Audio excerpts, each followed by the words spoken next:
Good morning, strategy game enthusiasts.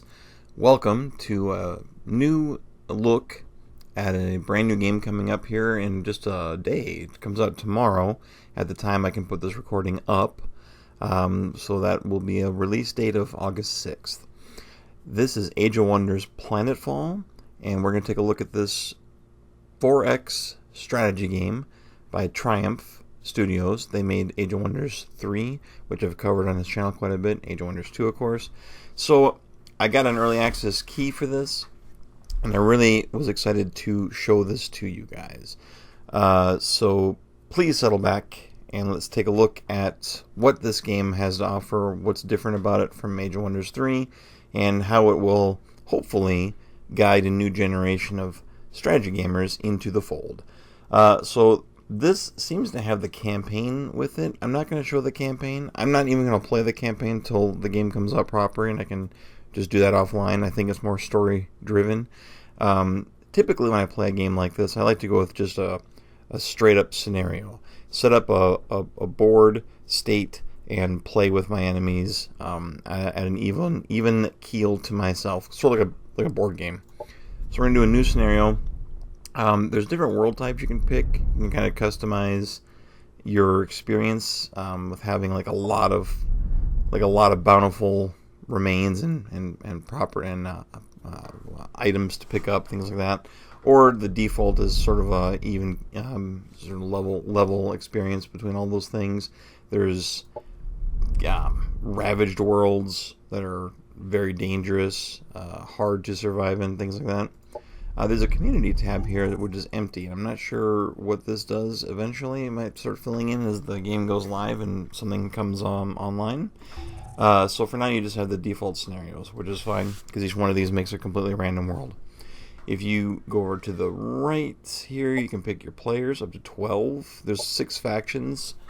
So 12 would definitely have quite a few duplicates, but that would be okay because of secret text, which we'll get into. So we've got the threat levels, opponent level, difficulty, how big the world is. You want Pangea or continents. We'll just leave all this alone for now. We'll leave this all alone here too. Here's advanced setup though. We can take a look at tabs that have like game flow, starting resources, what kind of victory conditions you're allowing. You want classic turns or simultaneous turns. I like simultaneous turns. There's no real drawback to simultaneous turns unless you're, racing, maybe racing at the towards something awesome like saving your own city before your enemy gets to it. They're all taking the same turns at the same time, but that's pretty rare. And the turns go by very fast when you're taking your turns with everyone else. Let's see here, the world size, all this stuff. This is fantastic stuff to tweak and play with as you get more experience with the game. For now, I'm not new to the genre, but I am new to this game, so I'm going to leave everything alone and just show off a very basic game for people to see what their general average play will look like. So for commander, actually let's just cancel this and select commander. Okay, there are quite a few preset commanders for each of the 6 factions. Here are the factions. You got the Kiriko. These are like insect creatures, bioweapons, psi weapons. They have swarm shields. Can I click on this? Oh, I can. That's cool. So swarm shields makes adjacent allies provide defense for each other, which is great. It's a very cool idea. The Syndicate, which I think is cool. I've only played as one faction so far. I did an early game off camera as a Vanguard, and I lost. I legitimately lost to the normal AI. It was aggressive. It declared war on me. It built up units. It came after my city, and it overwhelmed me. I had some real bad fights early in the game and lost some units. I went down to his city to take his city out, expecting him to leave mine alone. A lot of 4X games, the AI doesn't really be aggressive. I wasn't expecting it. It was very cool. Syndicate has Arc and Psi. These are I think every faction has multiple weapon groups, 2 weapon groups, And each weapon group has its own research tree.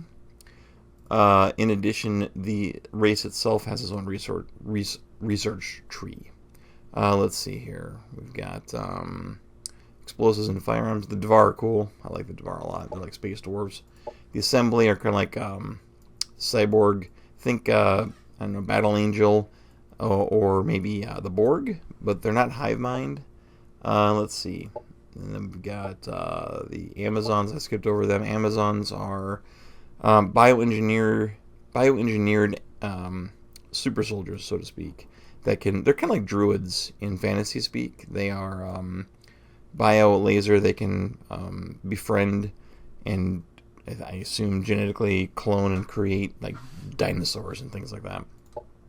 And then the Vanguard are kind of like your staple Space Marines with firearms and lasers, vehicles, lots of vehicles. Okay, so I'm going to try the Syndicate. I don't know much about them except for I like the idea of their lightning-based weapons and their psionic-based research.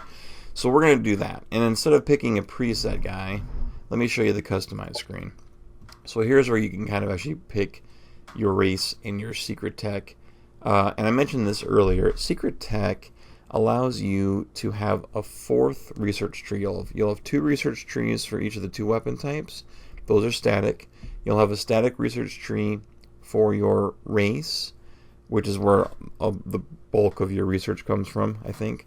It's bigger than the other ones anyway. And then you'll have a research tree for your secret tech, which is going to have quite a bit of a effect on your game as it progresses.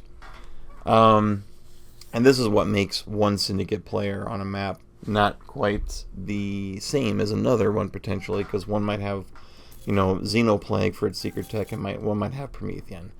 Then we can pick perk points, spend our perk points.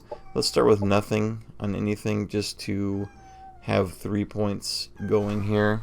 And my cat is demanding my attention. Hey, buddy. We'll just look at the perks here in a moment. So Syndicate, we kind of have an idea what they are.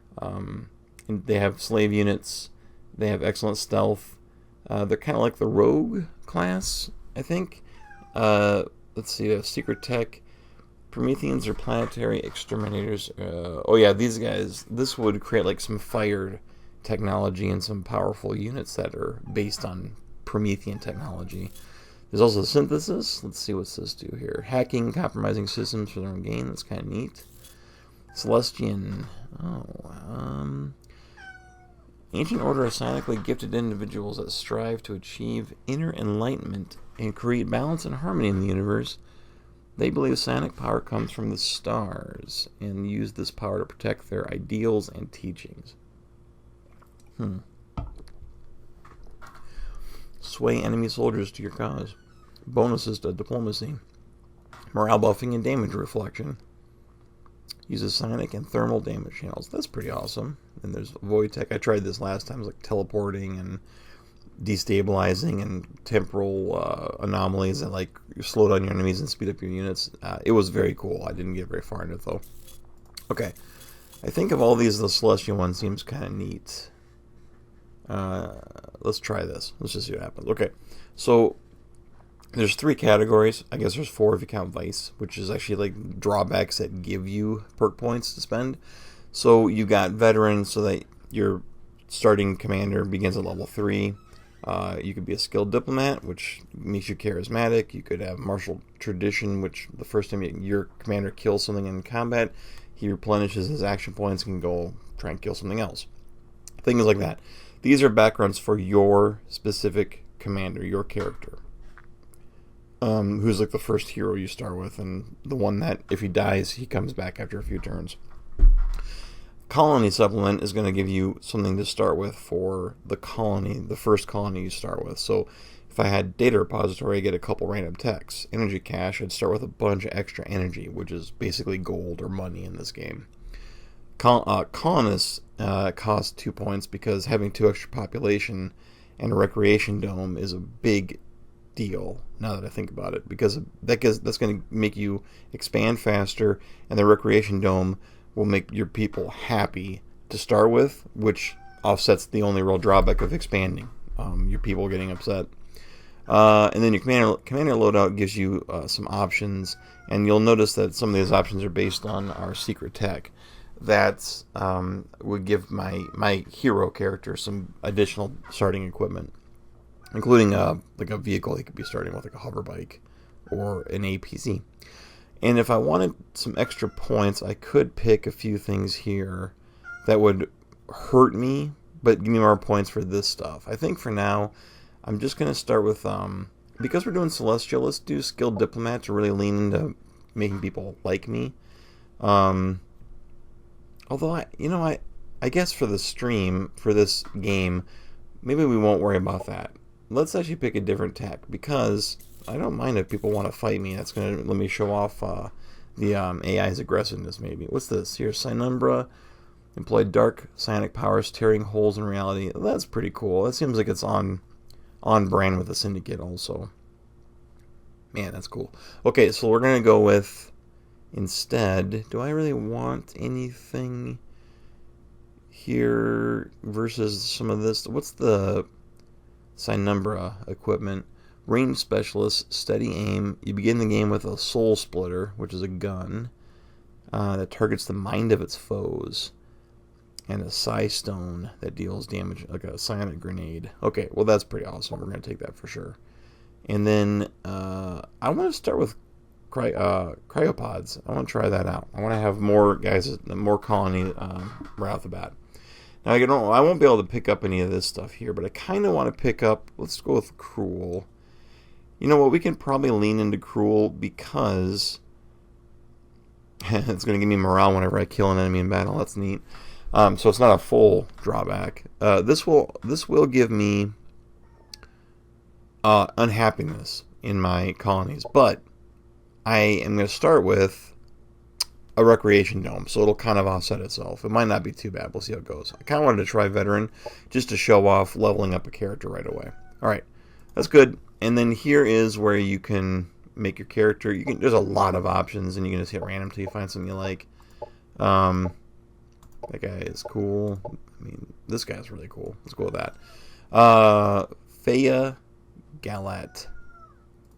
Okay, that's fine. All right, let's just get into it. Okay.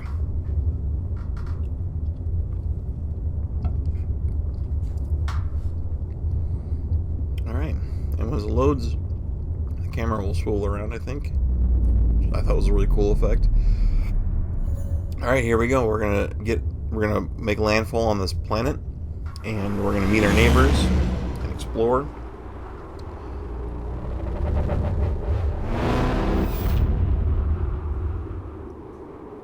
Here we go, and we're in.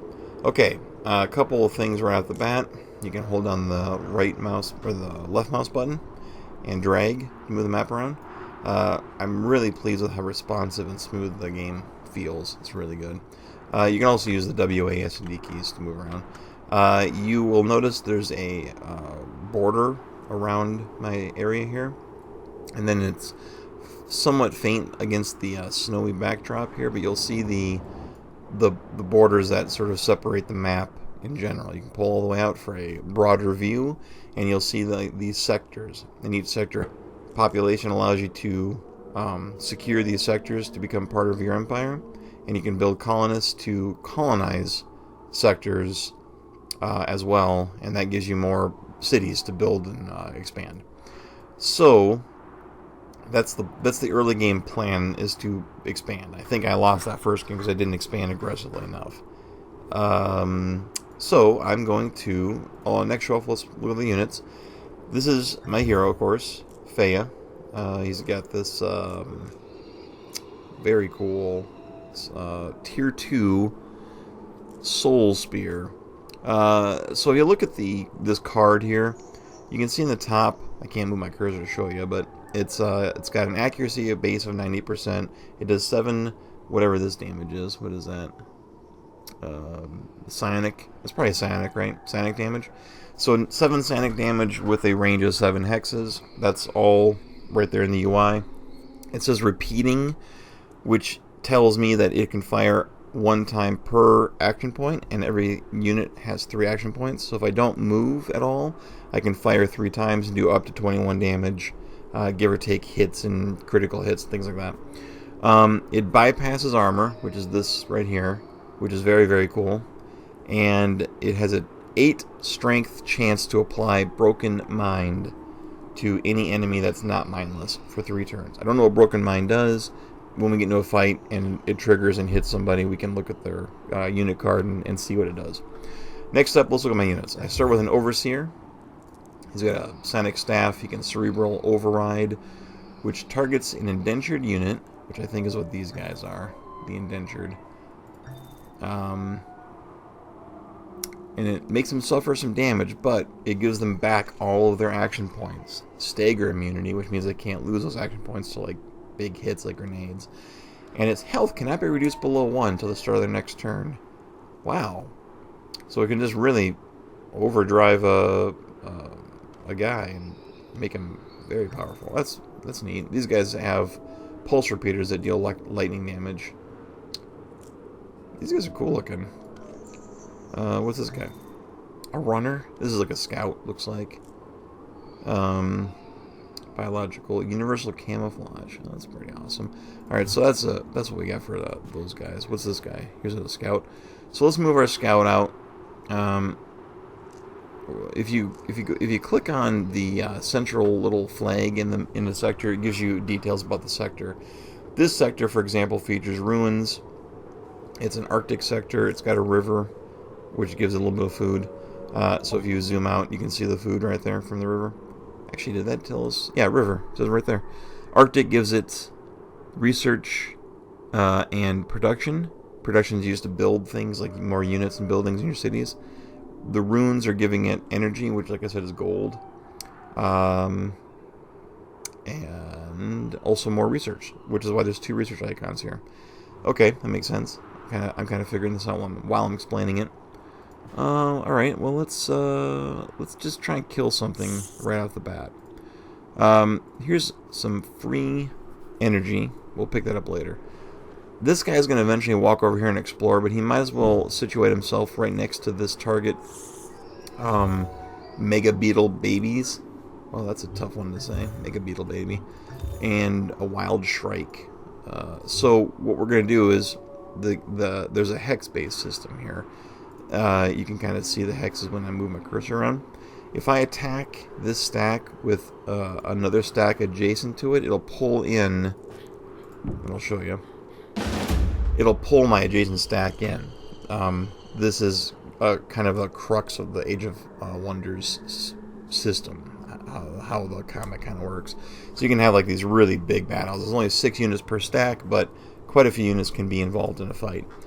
Normally, I would probably auto-combat this. I'm quite a bit more powerful than this little unit stack is. But to show off the combat, let's get into it.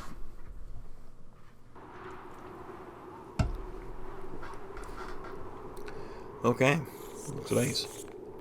They're moving first because we attack them, so they get the advantage. If you right-click while something's moving, you'll speed the animation up. Alright, let's do Psi Staff. There's a Cerebral Override. They can also target a biological or cyborg unit and heal for 20. These guys are awesome. Syndicate Overseer. Okay. Operations are kind of like, if you played Age of Wonders, your characters were like able to cast spells and use abilities in combat. That's what operations are. They don't unlock until turn 2, though. I don't even know if we started with any. You know, I forgot to look. I thought we did data. No, maybe we didn't. I thought we might have started with some free tech, but maybe we did not. These guys can overwatch with their arc blasters, pulse repeaters. So we're gonna move them up here. Oh, by the way, the action point system. Where does it show their action? Okay, there's their health bar. It's green, and then below that you've got 3. I think that's teal little pips. Each time you move outside of the first colored radius, you lose a pip. You move outside the second colored radius, it's a lighter shade of blue here, you lose a second pip. So if I stand here, I'll have 1 pip remaining, which means if I put myself in Overwatch, I get 1 shot. If I stand right where I'm at in Overwatch, I'll get 3 shots, but of course my Overwatch range is not super high, so they're probably not going to get within range this turn. Well, that flying guy might. Let's try it. Maybe I will just stand here and see what happens. This guy can move at least forward and step and get behind cover, which you can see the little cover symbol pop up there. So move him up here. He still has 3 full action points, so we'll put him in Overwatch. We're going to hide this guy.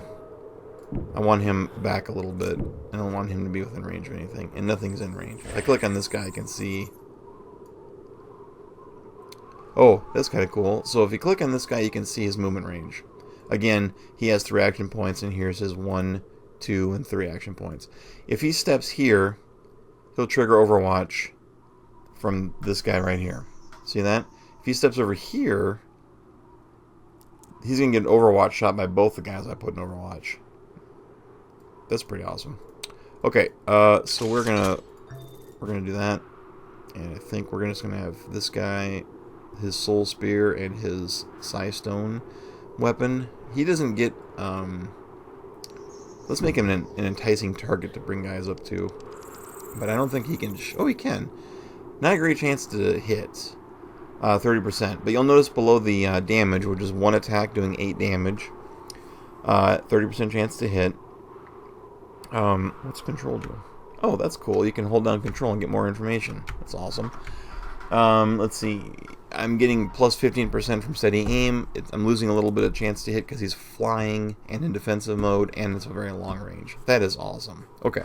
So Broken Mind will apparently apply 80% of the time. So let's just go for it. I can't go in Overwatch, so I might as well shoot him. Yeah, well, we thought that was going to happen, so fair enough. And then this is my little scout guy. And let's just put him... What's he do? Arc Bolus. Throw an advanced bolus to capture and immobilize enemies. Well, that seems really useful, actually. Let's move him around here.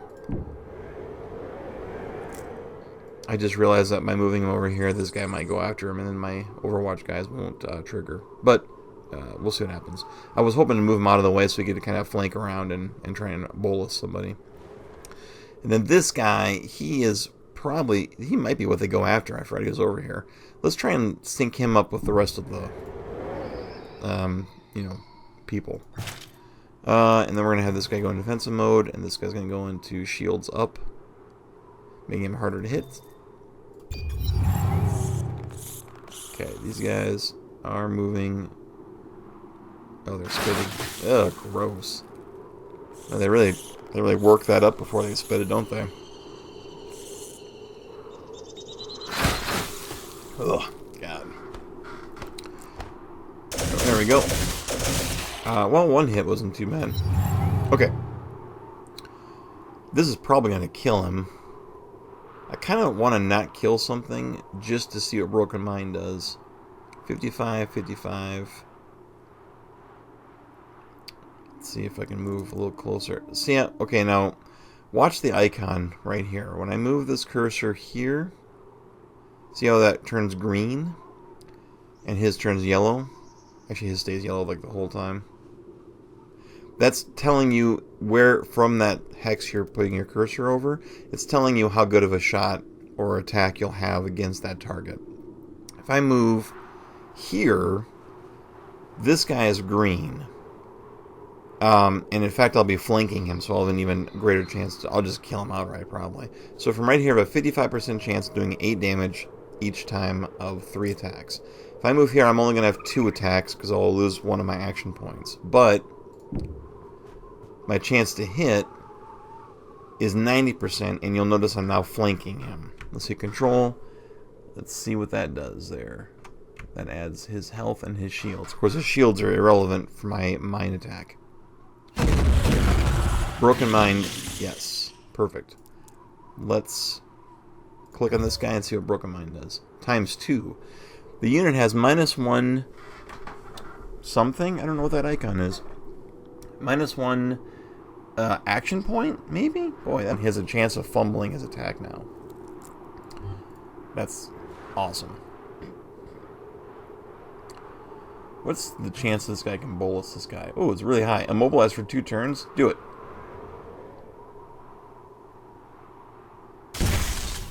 Yeah, immobilized. Nice. Now let's, moving them doesn't do much for him. Let's just try to take this guy out. Well, he grazed him. That's not too bad. And let's overdrive these guys.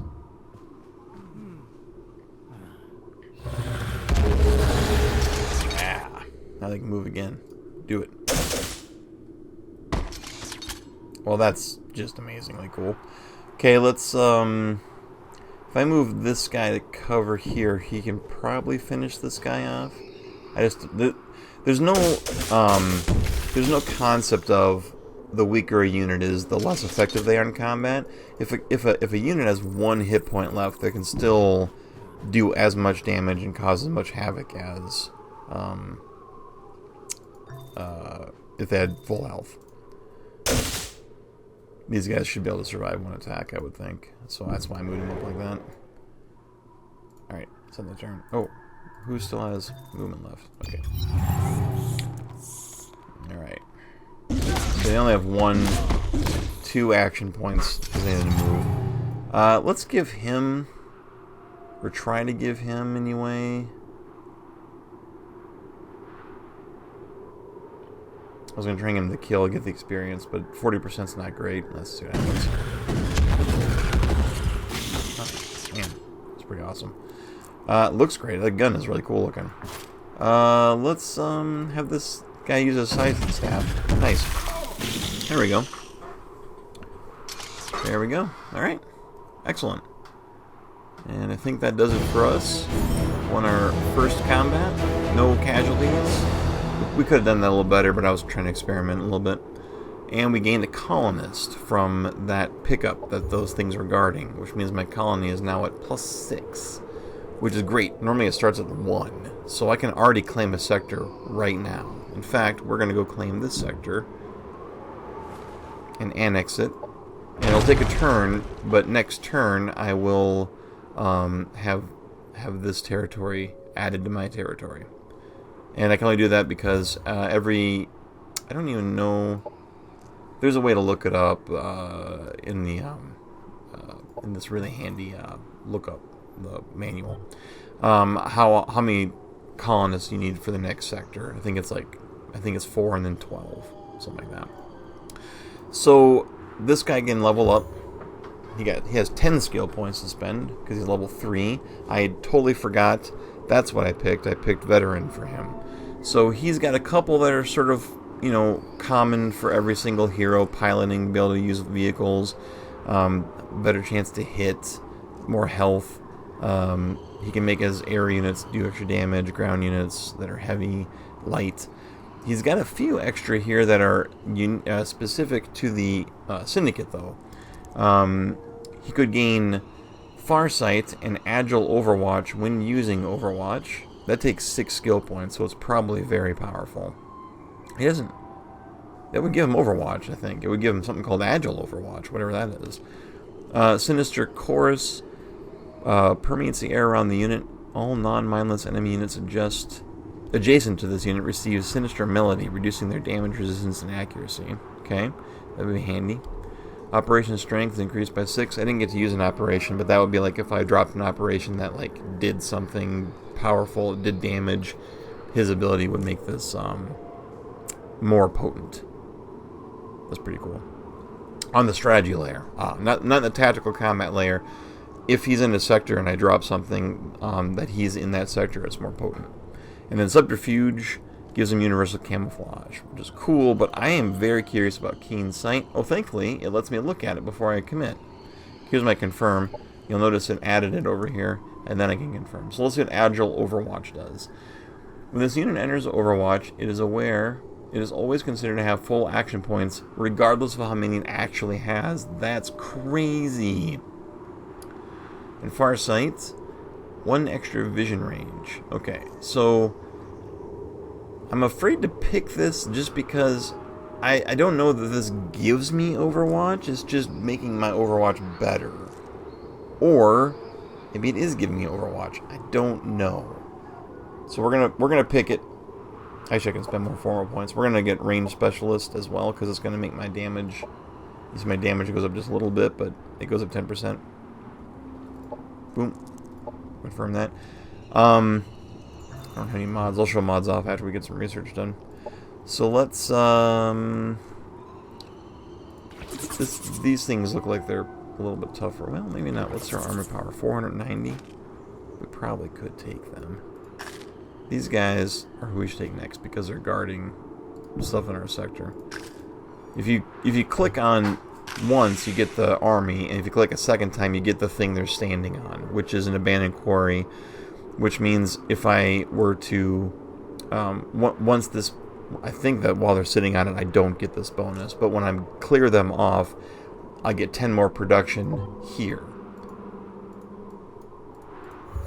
10 production is used to build stuff, which, by the way, right now I'm not building anything, so let's build something to show how that works. So if I build a specialist trainer, I can start producing my own overseers. If I build a barracks, I can build syndicate enforcers. I can already recruit runners and the indentured tier 1, what are they referred to as? Core units. And I can build one of these things. I can make my, I can get plus 10 or plus 15 production in general. I can build things very quickly. Or I could get more food, or I could get more energy. I'm making pretty good energy. Or science, which, I'm getting 30 points of science. This would give me 10 more, which is obviously a significant boost in my research. Since I've got this right here giving me extra production, and then if I were to exploit this sector and sort of focus it in the direction of making it production focused, I don't know if I need to make this also production focused, and I do like the idea of having more research. So let's produce a science lab. It's going to cost me 100 production. I make 85. So obviously it's going to take 2 turns, and it's unfortunate I don't have, say, 100 production. I can make it in 1 turn. That's how that works. But like I said, I'm going to gain 10 once I clear this out right here. This guy can... I don't think I have to stand here. I think that it'll still annex next turn. He's going to join the fight next time too. All right, and everyone, all the other AI players have long since finished their turn, I'm sure. So I click end turn, I'll instantly get to go again. Unless I didn't pick. You know what? I feel like maybe I didn't pick simultaneous turns. So that's my bad. All right, I have an unexploited sector once again. That's because of how fast my population grew. I already have the option for another sector. Apparently. I swear there was a thing. Oh, no, I don't. I think maybe that popped up before I actually gained the sector. I have 2 sectors. Oh, here it is right here. I'll get another sector at 8 colonists. Okay, excellent. I can move over here and take this guy out. I'm just going to auto-combat this one. That worked out great. We won, and we are going to gain a bunch of production, which is going to make anything we build here probably build very quickly. Nope, maybe not. Let's see. What do we want to build? So we did build science. Okay. And we're going to build... Those overseers are really good, but I should probably exploit...